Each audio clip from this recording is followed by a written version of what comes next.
आज आम समस्ते आईन मंत्री पाखु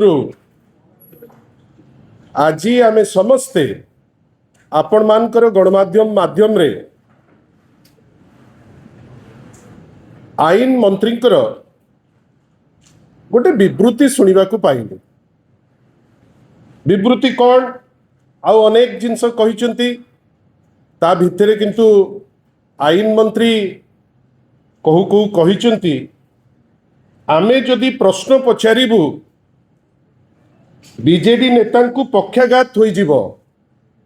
एमती केवल जार मलकंटक होता है तांको पार्टी यही टाइप रो धमक बाहरी पड़े। बोध हुए आईन मंत्री मलकंटक होती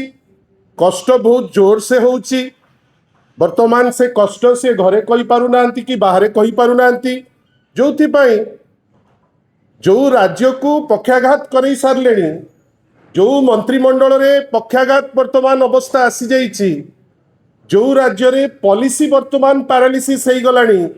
आज माननीय आईन मंत्री गोटे वास्तव सत कथा कहिया को पछई नांती जे चारिआडे तांकु गोटे पैरालिसिस लगुची जोथि पाई जेतबेले गोटे टिप्पणी उपरे गोटे ट्वीट उपरे हठात किनी रागी जाई से धमक दबा पाई पचौनांती जे जदि सीए चाहिए ताहले कुआडे गोटे दिन भितरे सी आमको पक्षाघात करईदेवे करंतु तांको हाथ रे तो पावर अच्छी से वर्तमान बहुत शक्तिशाली एते शक्तिशाली जे आज पर्यंत बड़ ठाकुर को कचाड़ी पकईदेले तार रिपोर्ट दे पारले नहीं। यही तो भक्ति बड़ ठाकुर प्रति एते भक्ति जे ट्रक आसिकी रथ यात्रा समय रे चढ़ई चलीगला तापरे रिपोर्ट देवे बोली कहले रिपोर्ट रे से दोष देले खुंट को बाउंस को चक को ट्रक रो स्टीयरिंग को किंतु किए दोषी आज पर्यंत ओडिशावासी जानी पारले नहीं। ये होचंती दक्ष आईन मंत्री एपर्यंत कौन करचंती पुरी पाई ना पुरी पाई गोटे निष्पत्ति नहीं चंती जे महोदधी कूल रे टेट्रा पैक मद जोगई देवे यही होची तांकर सबुठारु बड़ सफलता। आज से धमकई चंती जे नहीं कौन करिवे ना पक्षाघात करदेवे वी एक्सेप्ट द चैलेंज आपनको जदि दम अच्छी आपण कौन करने को चाहते करंतु किंतु आपणकर जो टिप्पणी अति निम्नमानर न्यून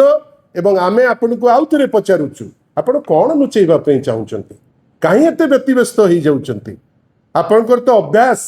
जे आपणकर जो डिपार्टमेंट वर्क्स डिपार्टमेंट सबुठारु वर्स्ट परफॉर्मिंग डिपार्टमेंट केवल सहरर रास्ता उपरे लेप पकेवा छड़ा आज पर्यंत आपण किछि करना कथा बड़ बड़ कहउचंती धमक दौचंती।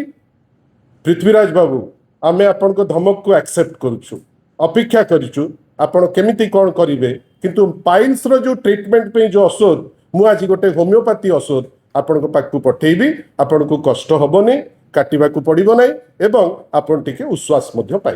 धन्यवाद।